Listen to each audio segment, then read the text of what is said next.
Sifuna.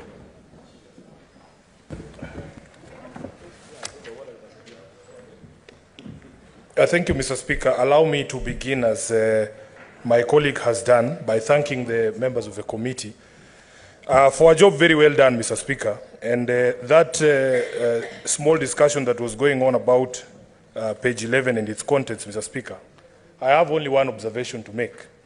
That in fact, Mr. Speaker, we have a rule of evidence that is known as the parole evidence rule, that immediately anything has been reduced into writing, Mr. Speaker, oral evidence is not acceptable to explain the contents of a document. Nothing could have stopped members of the committee who felt, for instance, that they don't agree with this particular position that had been taken by the committee from either including that information that was coming orally in this particular document, or in fact, Mr. Speaker, writing their own report so that we shouldn't hear from them that there was other information that is outside what is contained in this document.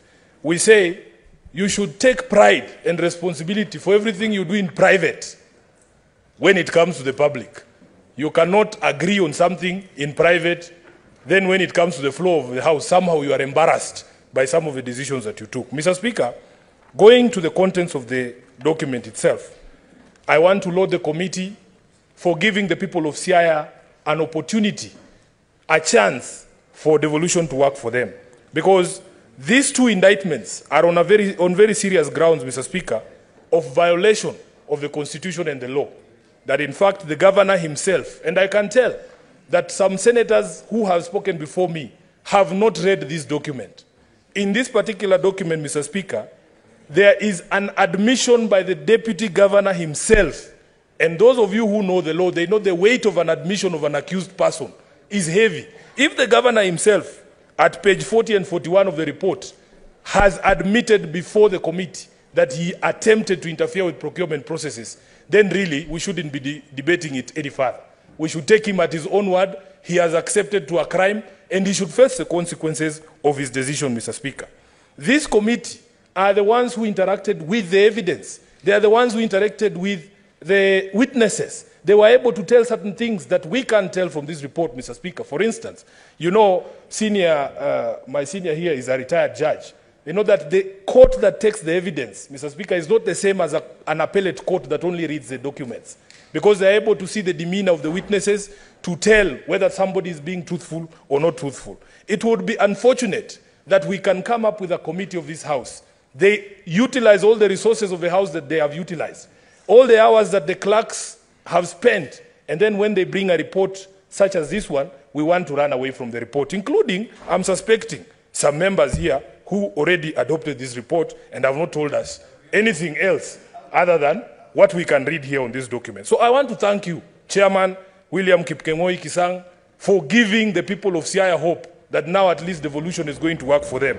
I want to thank Senator Omogeni, Senator Onyonka, Senator Maanzo, Betty Batuli, Senator Abbas Sheikh, Senator Mwenda Gataya Mofaya, Senator Catherine Muma, Tabitha Mutinda, my delegate, one of my delegates from Nairobi. Thank you for giving the people of Siaya hope that devolution can work for them. Senator Miraj and my friend, Mheshimiwa Chimera, thank you so much for standing with the truth that where there has been a violation of the law, these senators, these distinguished senators will stand for the rule of law.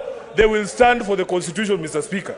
Finally, Mr. Speaker, there is a law, my brother, the senator for Kiambu, wants to trivialize the giving of false information by public officers. Mr. Speaker, it is the Constitution under Chapter 6 that imposes this responsibility on us as elected leaders. Mr. Speaker, there is also a law called the Public Officer Ethics Act. It is actually a crime under that act, Mr. Speaker, to give misleading information in public. So you cannot just tell us, because you people in your coalition, you are used to giving false promises to Kenyans, you tell us that you can just retract.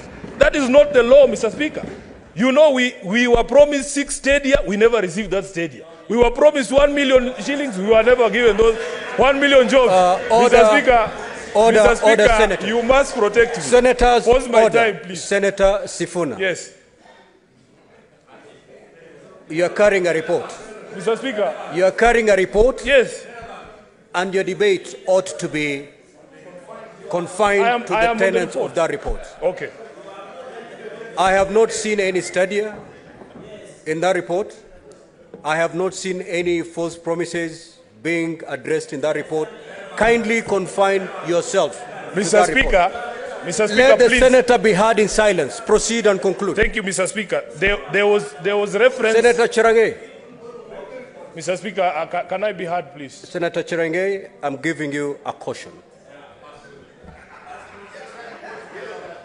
Mr. Speaker, there was an allegation here that was made that I was responding to. But anyway, I am happy that we as senators got to interact with this particular case. It was very interesting.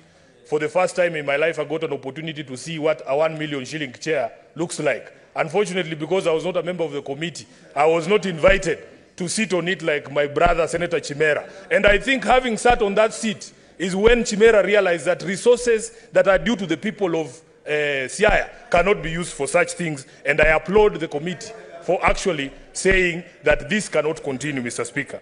Lastly, Mr. Speaker,